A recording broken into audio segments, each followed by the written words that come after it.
നിയമമാണ് പേര് പറയാൻ പാടില്ല എന്നുള്ളത്. അപ്പോൾ അവർ തമ്മിലുള്ള ബന്ധം എന്തായിരുന്നു, അവർ തമ്മിലുള്ള വിഷയം എന്തായിരുന്നു എന്നൊക്കെ അവരുടെ വ്യക്തിപരമായ കാര്യമാണ്. അതിനകത്ത് എന്തൊക്കെ സത്യങ്ങളുണ്ട്, അതൊക്കെ അദ്ദേഹത്തിന് തെളിവുണ്ടാവാം. അത് ആ കാര്യങ്ങളൊക്കെ അംഗീകരിക്കുമ്പോൾ പോലും പേര് പറഞ്ഞ ഒരു കാര്യത്തിന് എതിരെ ഒരു നടപടി ഉണ്ടാവേണ്ടതുണ്ട്. അത് പ്രത്യേകിച്ച് ICC മെമ്പറായിരിക്കുമ്പോൾ അതിനെക്കുറിച്ച് റെക്കമെൻഡ് ചെയ്യേണ്ട ഉത്തരവാദിത്വം ഉണ്ട്. അമ്മയിലെ ICC അടുത്താണ് കൺസ്റ്റിറ്റ്യൂട്ട് ചെയ്തത് സുപ്രീംകോടതിയുടെ നിർദ്ദേശപ്രകാരം. അപ്പോൾ ICCയുടെ ഒരു വിഷയം എന്ന് പറഞ്ഞാൽ ഫോർമലി ഒരു കംപ്ലൈന്റ് കിട്ടിയാൽ മാത്രമാണോ ആക്ട് ചെയ്യാൻ പറ്റുന്നത്? അല്ല. കാരണം ഒരു സംഘടന, ആ സംഘടനയിലെ സ്ത്രീ പക്ഷമായ കാര്യങ്ങൾ, അതിന്റെ പോളിസീസ് ഇംപ്ലിമെന്റ് ചെയ്യാനുള്ള ഉത്തരവാദിത്വം ICCക്കുണ്ട്. 2, റെക്കമെൻഡേഷൻസ് കൊടുക്കാനുള്ള ഉത്തരവാദിത്വം ICCക്കുണ്ട്. അപ്പൊ ഇതിന്റെ അടിസ്ഥാനത്തിൽ ഞങ്ങൾ ഈ കത്ത് കൊടുക്കുമ്പോൾ പറഞ്ഞിരുന്നത് അദ്ദേഹത്തിന് ലുക്കൌട്ട് നോട്ടീസ് കൊടുത്തിരിക്കുകയാണ്, അദ്ദേഹം എബ്സ്കോണ്ടിങ് ആണ്, ആർക്കും അറിയില്ല അദ്ദേഹം എവിടെയാണ്. അപ്പോൾ അദ്ദേഹത്തിൽ നിന്നും ഒരു കത്ത് വാങ്ങും എന്ന് ഞങ്ങൾ പ്രതീക്ഷിക്കുന്നില്ല.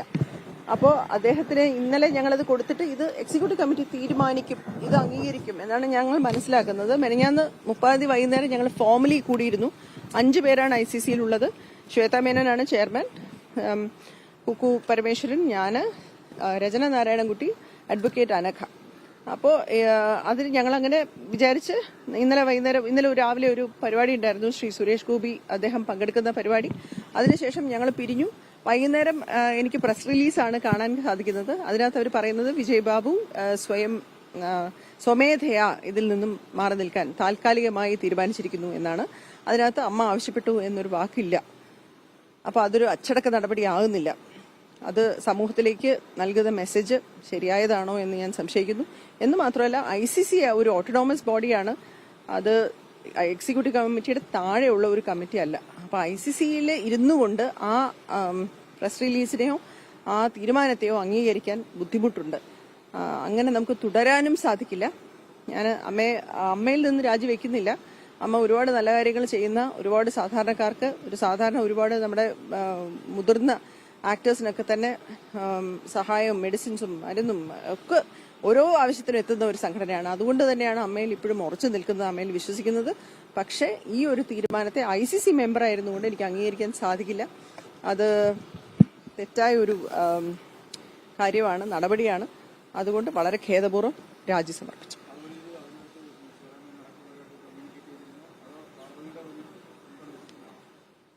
ഇല്ല, ഞങ്ങൾക്കൊരു വാട്സപ്പ് ഗ്രൂപ്പ് ഉണ്ടായിരുന്നു. അവിടെയാണ് ഞങ്ങൾ ഈ 27-ാം തീയതി കാലത്തെ ഈ ഓൺലൈൻ മീറ്റിംഗ് ഒക്കെ നടത്തിയത്. അപ്പൊ അഡ്വക്കേറ്റ് അനഘയും എല്ലാവരും ഉണ്ട്.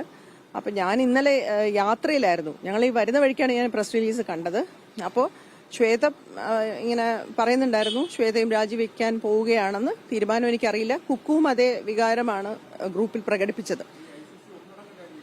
അല്ലല്ല, അതില് 3 പേരുടെ കാര്യമേ എനിക്ക് വ്യക്തിപരമായി അറിയാവുള്ളൂ. എന്ന് വെച്ചാൽ എന്നോട് കമ്മ്യൂണിക്കേറ്റ് ചെയ്തത് ശ്വേതയുടെയും കുക്കുവിന്റെയും കാര്യം മാത്രമേ ഉള്ളൂ. അതിലുമാണ് ഒരു പ്രശ്നമുള്ളത്. ഞങ്ങൾ പറഞ്ഞേക്കുന്നത് ഒരു ശിക്ഷ വരുന്നത് വരെ ആരും കുറ്റക്കാരല്ല.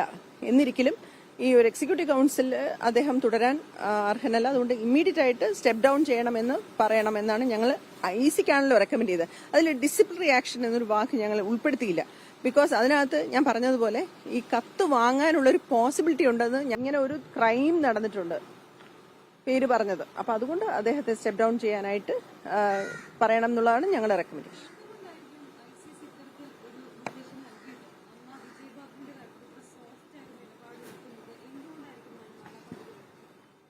അമ്മയുടെ എക്സിക്യൂട്ടീവ് കമ്മിറ്റി അംഗങ്ങളാണ് അതിനൊരു തീരുമാനം പറയേണ്ടത്. എനിക്ക് അതിനെക്കുറിച്ച് അറിയില്ല. ഞാൻ എക്സിക്യൂട്ടീവ് കമ്മിറ്റിയിൽ ഇല്ല. പ്രതീക്ഷിച്ചിരുന്നു.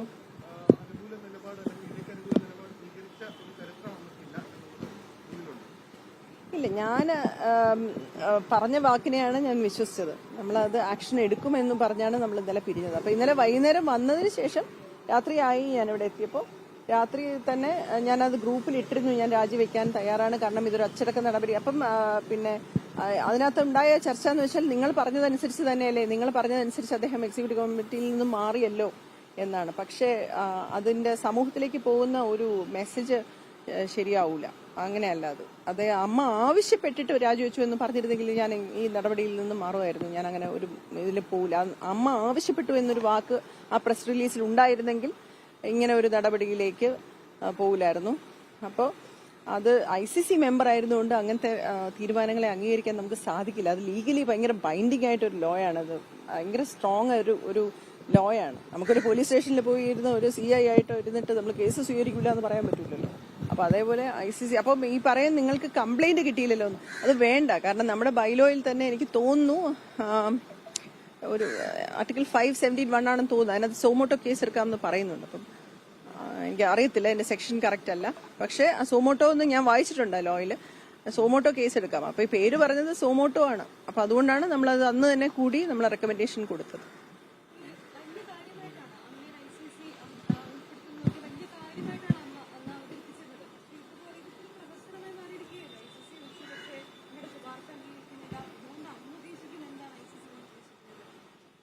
ഈ ചോദ്യങ്ങളെല്ലാം അമ്മയോട് ചോദിക്കേണ്ടതാണ്. എനിക്ക് അതിനെക്കുറിച്ച് പറയാൻ അറിയില്ല.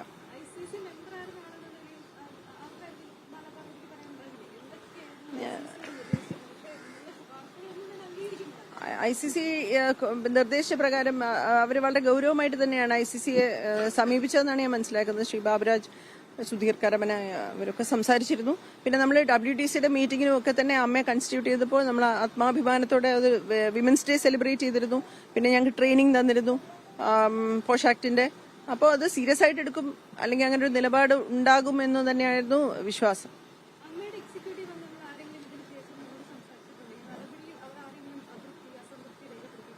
സുധീർ കരമന അങ്ങനെ ചെയ്യരുത്, വിട്ടുപോരുത്, നമുക്ക് എന്തെങ്കിലും മാറ്റം എടുക്കാം, നമുക്ക് തിരുത്താവുന്നതേ ഉള്ളൂ. നിങ്ങൾ പറഞ്ഞ തീരുമാനം തന്നെയാണ് ഞങ്ങൾ നടപ്പിലാക്കിയത് എന്നാണ് പറഞ്ഞത്.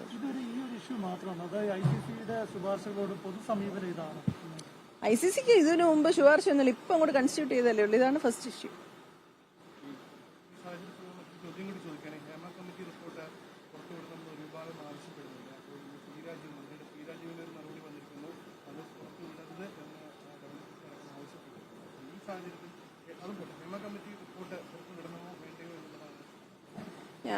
എന്നെ സംബന്ധിച്ച് ഇതിനു മുമ്പ് സമാഗതി റിപ്പോർട്ട് അതിന്റെ കമ്മിറ്റിയിൽ ഞാൻ ഉണ്ടായിരുന്നു. അതിനകത്ത് ഈ റിസർച്ച് സ്കോളേഴ്സ് അനുഭവിക്കുന്ന പ്രശ്നങ്ങളുണ്ടായിരുന്നു ഒരുപാട്. അത് വളരെ രൂക്ഷമായ കാര്യങ്ങൾ, അതിനകത്തും റെക്കമെൻഡേഷൻസ് മാത്രമേ പുറത്തുവിട്ടുള്ളൂ. അതിന് ആക്ഷൻ ഒന്നും ഉണ്ടായെന്ന് എനിക്ക് തോന്നുന്നില്ല. അപ്പം നമ്മുടെ നാട്ടിലെ സ്ത്രീകളോടുള്ള സമീപനത്തിൽ അത് സിനിമാക്കാരുടെ മാത്രമല്ല, അത് ഓരോ വിഷയവും നമ്മൾ അന്വേഷിക്കണം. അതായത് ഈവൻ കലാകാരന്മാരെ പഠിപ്പിക്കുന്ന സ്ഥാപനങ്ങളിൽ, ഓരോ സ്ഥാപനങ്ങളിലും നമ്മൾ കേൾക്കുന്ന ഗുരുകുലങ്ങളായാലും പിന്നെ കോളേജിലായാലും റിസർച്ച് സ്കോളേഴ്സിനായാലും ഓരോരുത്തരും ഈ മാതിരി പ്രശ്നങ്ങളിലൂടെ കടന്നു പോകുന്നുണ്ട്. അപ്പം അത് ഗൗരവമായ ഒരു കാര്യമാണ്. അത് റിപ്പോർട്ടൊക്കെ പുറത്തുവിടേണ്ടത് അത് ഞാൻ പറയേണ്ട വിഷയമല്ല, പൊതുസമൂഹം എന്നും ആവശ്യപ്പെട്ടുകൊണ്ടിരിക്കുന്ന ഒരു കാര്യമാണ്.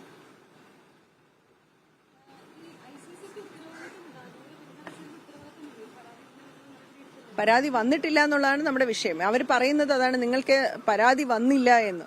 ഞാൻ പറയുന്നത് പരാതി വരേണ്ട കാര്യമില്ല. കാരണം ഇത് സോമോട്ടോ ഞങ്ങളിത് ചെയ്യേണ്ടതാണ്, ഞങ്ങളുടെ കർത്തവ്യമാണ്. കാരണം ഇത് പേര് പറഞ്ഞത് നമ്മൾ എല്ലാവരും തന്നെ സമൂഹ മാധ്യമത്തിൽ നമ്മൾ കണ്ടതാണ്.